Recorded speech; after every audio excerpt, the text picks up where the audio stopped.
Man, this is I don't know. I know we said we was gonna come and share some different crypto advice and crypto moves for people, but if you don't mind, I just wanted to take out a little time to talk about the shaman. I wanted to really vent real quick. Can I vent? Can I be one to Hey, I heard that song in my head too. We got our minds together. But I like, bro, so right now, Uptober is coming. I'm excited AF. Like this right here is a Super Bowl to me. This is everything I prepared for. This is like I don't know what other people look forward to. What the playoffs and so I don't know. They in the sports. What the people that's in the entertainment look forward to? That's I forget. I've been removed for so long. Like the BET Awards. They don't even do that shit no more. Hold on, wait. The Emmys wait, or yeah, maybe y'all know the awards. What's the awards that Chris Rock got slapped at?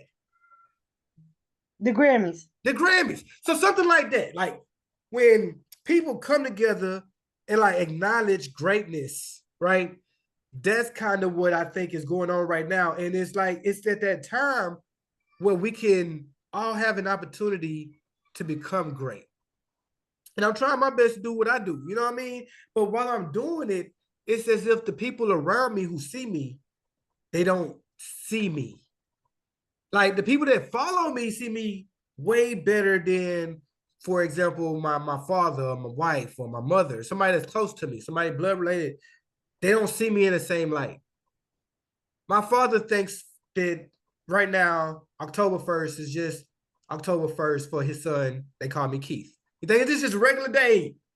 Like he just supposed to go and live his life. He probably gonna talk on the computer a little bit. He trade, he do his trading thing. Sometimes he gonna make some money over there, and he's gonna be happy. And like they treat today as if it's a regular day, but in reality, today is the day that I prepare for. This is like the start of my season. This is this. All right, here's a great example. Everybody loves the Dallas Cowboys. This is the Dallas Cowboys in preseason saying to themselves that this year is their year. You understand me? Now, if you was a Dallas Cowboy player saying that, and your family seeing you laying on the couch eating nachos, they gonna think that you was bullshit, right? But Yep. me being a crypto enthusiast that I am, saying what I just said, they don't mind me stepping away from this computer, this laptop, this phone. They don't mind me leaving the charts to see what's going on. They don't mind me not paying attention to the market or what the news is saying. That's like, it doesn't matter, you know what I mean, to them. But at the same time, fantasy football players right now are watching extra news articles so they can win on a side hobby. Like, I don't know if I'm saying this right, Dazzle. I don't know if I'm getting my thought out correctly. But there are people with hobbies that's putting in more energy than people that need income. Mm-hmm. Did I say that right that time? Like, did that make sense? Yep. Yep. There are people with simple hobbies. I just like to do this. It's just something to pass time that spend more effort in this hobby than they do to change their financial situation. Yes, yes, yes. It drives me crazy. The people like, oh, what you looking at? What you watching on TV? I can't tell you how many places I go and I can't relate to the conversation because that's not the rabbit holes that I'm going down. So they're like, why you acting funny? I ain't acting funny. I don't know what you talking about. You don't know what I'm talking about. I don't know what you talking about either. I There just ain't no robbery. You on the computer still? Yes, I'm on the computer still. You watching Bad Girls Club still? Or Baddies, whatever they call it now. so do they ever make you feel bad for your grind? All the time. All the time. And it's crazy. Like I actually had got in like a grind paralysis type of deal because I was being so grind shamed. I was like, well dang, it started seeping into my subconscious. I was like, well dang. am I working too much? Am I working too hard? And then I started to go to 3-2 and not operate at 100 proof. And then I was like, wait. Ain't nobody got nothing on my flights. Ain't nobody got nothing on my assets. Ain't nobody got nothing on these bills. So I can't keep letting these opinions, you know what I'm saying, make me operate at 3-2 when I need to be operating at 100 proof. But that's definitely, especially like in my family, I go to like everywhere I go, I take my computer with me. Cause you just never know what's gonna happen, what I might need to, get into, close out, whatever. And it's a problem. And I'm like, huh. If I was working overtime, though, it wouldn't been a problem. If I working overtime at work, I was They like, cheer you oh, on that's then. fine, you okay? Hey, they cheer you on. Oh, you work 70 hours. Bro, all right. So you just brought up overtime. You know that before I got into this crypto shit, the job I used to work, they allowed like 12, 13-hour shifts. There was a week I remember sitting down with my cousin. We was asking about each other in the family, how y'all doing, whatever. And we never get weekends together. We never had time off to actually hang. So we finally had this one day that both me and him was able to take off of work. And you want to know our conversation? It wasn't on no fucking basketball or football. Neither one of us had enough energy to keep up with any of that shit. Our conversation was about how much we worked. He was like, dog, I would know this is me. I'm like, bro, I worked 70 hours this week, almost 72 hours, bro. Hell yeah, that paycheck gonna look lovely. Like, man, I did 80 hours. This was a regular conversation between two workers. And everybody that heard outside that conversation was a part of our family that benefited from the work ethic, cheered us on. Yeah, he worked 70 hours. Yeah, he did. Yeah, my man, I made sure I made breakfast for him every morning. I made lunch. He ain't never had to come home for nothing. He did straight 80 hours in 6 days. This was bragging points when I did it for somebody else. Now that I work for myself, Daz, and you being my business partner, you know what the hell we go through. If I sit there with you for 3 hours, you're going to hear my background saying something, ain't you? Yeah. Hey, I thought you said you was going to be, but this already, this time, you know that we got this going on at this time. All that's being reminded to me on a regular day. This is what we think of as grind shaming. Why y'all do that? For all those that's not grinding, why y'all do that to the grinder? Why y'all make them feel bad for trying to work hard? Dazzle just looked this word up right here. We didn't even know this was a word. What's the word, Dazzle? Workaholism. That's a word. What is that, Dazzle? What does that mean? It means you're a workaholic. It's the action of being a workaholic. Y'all understand this is a real thing. Like, and I think that in our environment, I think that in the market that we're in right now, where prices are going up at the level that they're going up, it makes sense that there's going to be a workaholic in your immediate household. Somebody got to do it. Somebody got to do it. They say somebody got to buy the freedom papers, okay? Somebody got to buy the freedom papers. Freedom ain't free. And it takes time, energy, and effort and mentees. Time, energy, effort, and mentees. Okay? Wholeheartedly agree. Like, somebody got to do it. So we wanted to send this shout out to those that blame their workaholics that's dear and near to them.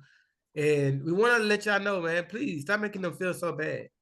They are already stressed. They already feel overworked. They already are drinking way too much coffee. Like, y'all see some of these words.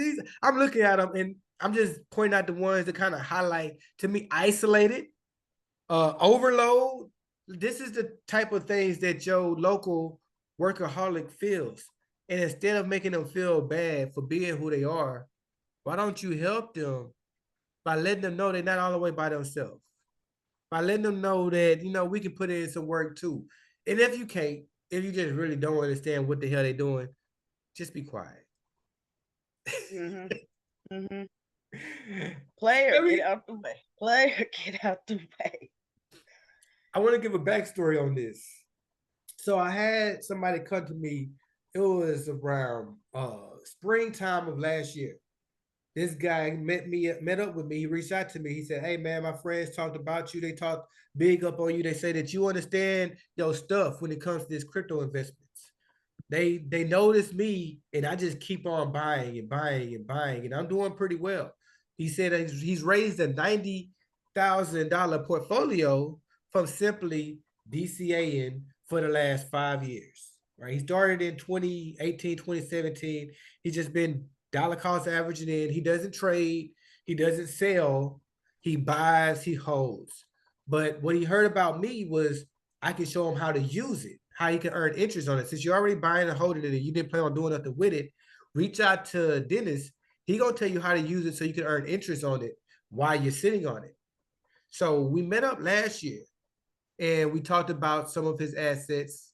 And he was the workaholic for his family, right? He worked hard for his money and then he used his money and made it work for him. And people looked at him as this financial person that just got all the money in the world, but they don't understand it's his sacrifice in his workaholism that got him to the point that he was at.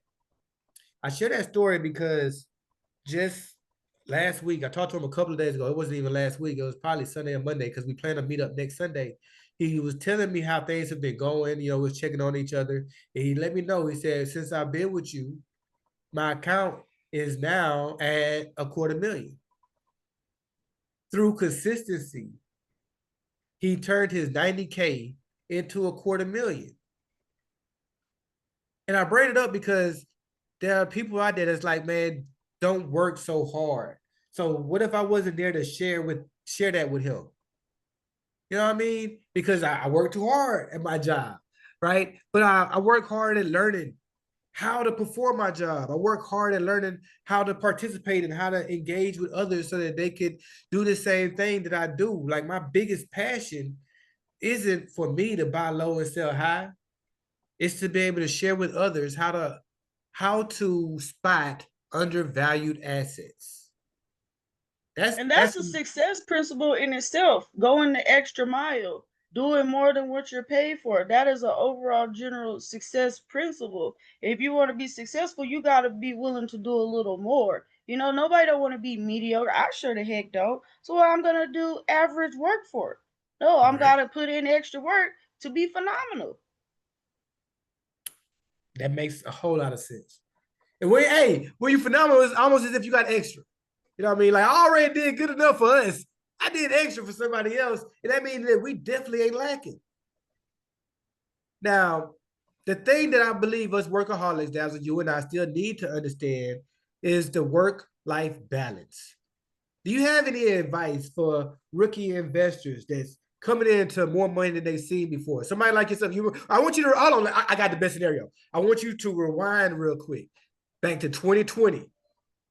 You are an investor. I want you to pretend, because I know you make more money than this, but for this scenario, I want you to pretend that this is your first time going from 4 figures to 6 figures, right? Let's just take a while back. Let's go back to 2020, where you could invest some money in Ethereum and it goes up enough to where your $1,000 will turn into $100,000, right? Ethereum went from $50 to 500K. So we know it's possible. Now take yourself back to this side. What is it that you would do differently to make sure you balanced enough to make sure your kids got what they needed from you, you made the money that you needed to make, and your investments was going to grow? How much attention did you need to pay to those investments? Like, is there any advice you have for somebody in that same scenario today? Yeah, I definitely was like team no sleep, uh, no days off, and that part was it took a some getting used to is to take a day off. Like you definitely picking a day where you're not doing it. Even God took a day off, creating the earth, and so give yourself a scheduled designated day that you're consistent with for self-care and taking that off. Because I mean, I find myself still doing it now. Like I do have my off day, but somehow every now and then I schedule a little thing or two, and I'm like, oh, I gotta pop my hand. Like, hey, now you going hard, but this ain't the day to do that. You can go hard, but not today. So give yourself at least one day a week that you completely cut off and recenter, and that'll help because then also those around you, they have something to look forward to as far as that concentrated time where they're not feeling like they're sharing you with your work or your endeavors, and it'll build that consistent connection as well. I got another important question then, because it's one that I didn't get an answer to when I was on my come up stage.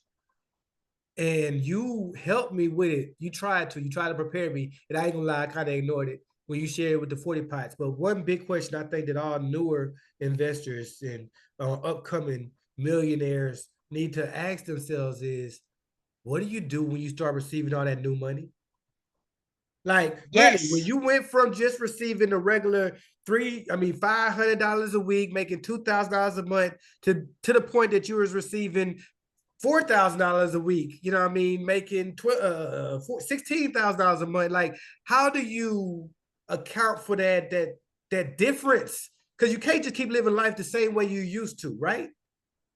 At all. And it takes even more discipline, because when we start making more money, then we get caught up in just more expensive lifestyle. So having a game plan for what you're gonna do with it ahead of time, and that's why I love the 40 parts. Even like what we learned about in class, the 40 parts wish list, right? You have yourself savings, investments, and pay it forward, because as you're accumulating all this money, you still need to be paying yourself first, no matter what that percentage is or that amount is. It needs to be a consistent amount that you're paying yourself first. Self savings, investments, and pay it forward. That's what the 40 pots is. But you also need to have an ideal at each level of what you're going to do. So one of the beginning stages that we do in the wealth conglomerate is from 100 to 1,000 is identify what you would do in those, to just start getting your training wheels on preparing your funds ahead of time. So what would you do with $100 for self? What would you do for $200 for savings? What would you do for $500 for investment? What would you do, to pay it forward, all the way from 100 to $1,000? And mapping and writing these things out all the way helps to keep doing it ahead of time. So when you have a target list already set, it's going to help you maintain that discipline with your funds as it's coming in. We also play a game, the 1K to 1 million pay yourself first manifestation game, where it's taking $1,000 doubled to 1 million every day. So it takes about 11 days. So it's $1,000, $2,000, $4,000, 8,000, and so on until you get to 1,000, all the way to 1 million. So you could say you want big bucks, but can you really visualize and see how you would handle that influx into your finances? And that's what it helps. So doing these strategies and these exercises ahead of time really helps for you not to be like lottery winners. All lottery winners, there's not been one that hasn't have been broke within 5 years of winning the lottery, because there was no true plan to manage that money. So thinking about it ahead of time, practicing what you would do with these funds ahead of time, will help for you to not blow it and be on where are they now. Absolutely. I like that explanation. Now, there's something I did want to just retract back to that you say a lot, others say a lot, and I don't think everybody takes that information in the same way. And I'm gonna just give you my example first, and then I'll let you explain a little bit better about what you actually meant when you said it. But when I first met you and you kept telling me, Dennis, pay yourself first, I took that as go and buy myself something. Like, well, and because I like to eat out a lot, I thought paying yourself mean go eat at a better restaurant. Like I was probably gonna go to Jack in the Box, but if I'm gonna pay myself, maybe I should go to Olive Garden or Chili's, a higher level of restaurant than I really was going to. But now that I know you, I know that's not what you meant. But I'm telling you, when I first met you, that's what I thought. Like, oh, pay yourself first. Let me go and buy me some shoes. Pay yourself first. All right, let me go buy me a chain. Let me go and buy something that I want materialistic wise. But what do you mean when you tell people to pay themselves first?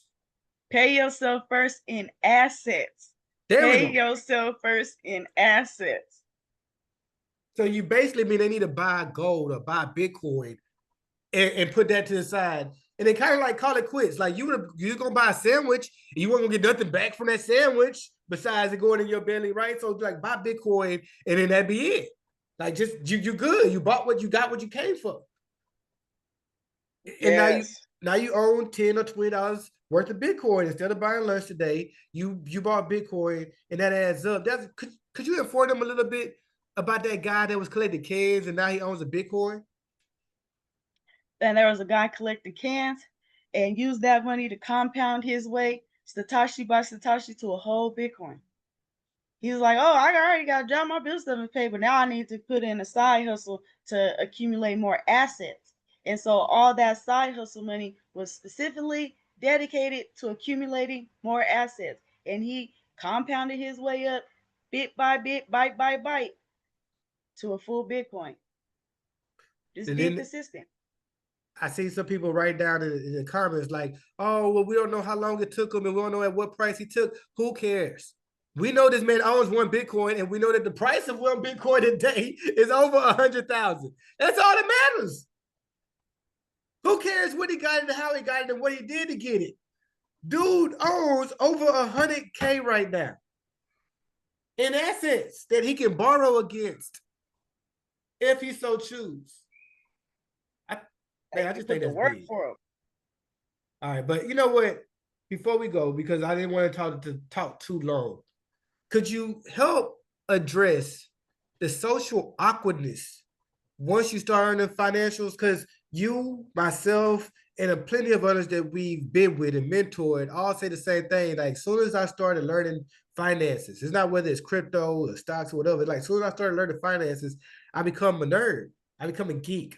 I become an outcast to my family. If I sit there at the dinner table and try to talk Bitcoin, they cancel out my conversation and talk about the next top model or celebrity that's at the table. Right now, Cardi B is the hot topic at the table, right? So I can't bring in my Bitcoin announcements. I can't tell them that Ethereum layer 2 Lydia just partnered with Swift, and there's a lot of money coming into the Ethereum network. They don't get none of that shit. So how do you deal with the socially awkwardness once you understand finance? It's definitely good to go find like minds and be a part of a community. That's really what like helped me not feel like, well, I mean, because I've always been the black sheep, but not feel so alone. I didn't even know there was like others out there on the same type of time. I was like, oh man, I love it here. You got to find your cheers, right? Where everybody knows you, but you do.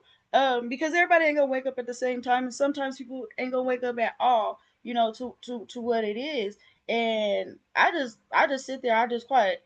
I just be sitting there like, yeah, I don't know what we're talking about. They'd be like, did you see? No, I don't know what you're talking about. And I'd be like, did you? And they'd be like, no, I don't know what you're talking about. So I mean, sometimes, you know what I'm saying, I'm just gonna eat because I'm not gonna be able to relate. You know, I'm busy chewing.